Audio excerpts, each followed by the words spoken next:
দুইটা নামাজ আছে, এটা আমরা পড়ি না, বা অনেকে পড়ি অনেকে অবহেলা করি, কিন্তু এটা বড় ফজিলত আছে। বলবো বেলাল রাদিয়াল্লাহু আনহু নাম শুনেছেন? যখনই নবী সাল্লাল্লাহু আলাইহি ওয়াসাল্লাম জান্নাতে যেতেন, মানে জান্নাত আল্লাহ পাক তাকে দেখাতেন, তখনই তিনি তার বেলাল রাদিয়াল্লাহু আনহুর পায়ের শব্দ শুনতে পারতেন। বেলাল রাদিয়াল্লাহু আনহুর পায়ের শব্দ তিনি শুনতে পারতেন। একজন যোগ্য নেতা যিনি, তিনি তার অনুসারীর পায়ের শব্দও চিনেন। কথা বুঝতে পারছেন? আচ্ছা, গলার ভয়েসও চিনেন। তো বেলাল রাদিয়াল্লাহু আনহুকে তিনি জিজ্ঞাসা করলেন, ইয়া হে বেলাল, তুমি কি এমন আমল করো যার ফলশ্রুতিতে তুমি জান্নাতে আমার সামনে সামনে হাঁটছো? সুবহানাল্লাহ। কোন বেলাল? যিনি একজন কৃতদাস ছিলেন, নিগ্রো, কালো, দেখতে হয়তো আপনার আমার মতো সুন্দর না, তাই না? আফ্রিকান মানুষ, যাকে ওই যে রোদের মধ্যে শুয়ে পিটানো হয়েছিল, হয়নি? সেই বেলাল রাদিয়াল্লাহু আনহু। সুবহানাল্লাহ। তখন তিনি বলছেন, ইয়া রাসূলুল্লাহ, আমি তো এমন কোন আমল করি না, আপনারা যা করেন তাই করি, তবে যখনই আমার ওযু ছুটে যায়, ওযু ভেঙে যায়, আমি তখনই ওযু করি, আর সেই ওযু দিয়ে আমি 2 রাকাত নামাজ পড়ি। এই নামাজটাকে কি বলে? তাহিয়াতুল ওযু। এই তাহিয়াতুল ওযুটা আমরা আদায় করার চেষ্টা করবো, আল্লাহ পাক তৌফিক দান করুন। আরেকটা আছে তাহিয়াতুল মসজিদ। দেখবেন অনেকেই মসজিদে আসি আমরা ধাপ করে বসে পড়ি, তাই না? আসলে কিন্তু মসজিদে এসে 2 রাকাত নামাজ পড়ে বসা সুন্নাত।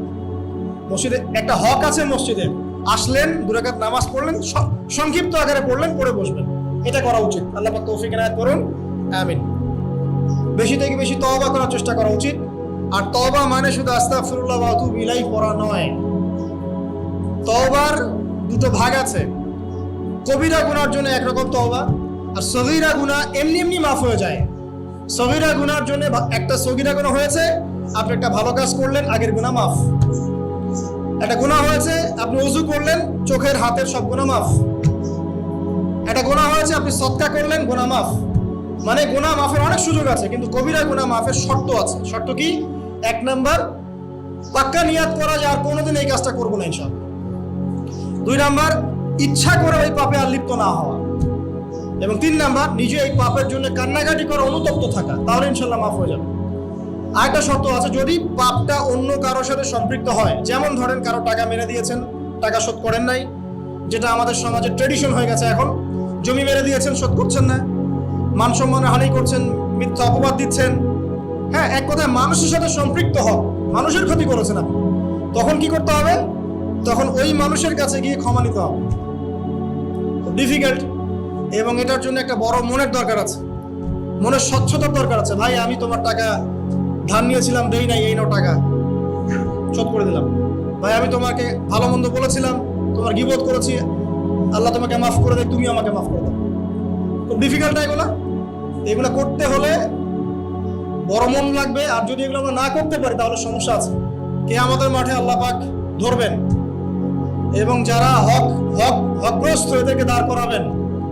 কিয়ামতের মাঠে নিজের নেকি তাকে দিয়ে ঋণ শোধ করতে হবে, অথবা তার গুনাহ নিজের আমল নামে নিয়ে ঋণ শোধ করতে হবে। কোনটা বেটার বলেন? দুনিয়াতে ছোট হওয়া না পরকালে ছোট হওয়া? তাই আমরা সবাই সবার কাছে মাফ চেয়ে নেই, যে আল্লাহ পাক আমাদের সবাইকে মাফ করে দেখ। যদি আমি আপনাকে কষ্ট দিই, আপনি আমাকে মাফ করে দেন। আপনি আমাকে কষ্ট দিয়ে থাকেন, আমি আপনাকে মাফ করে দিলাম। এই বিষয়ে চলে আসেন। আল্লাহ পাক তৌফিক দান করুন, আমিন।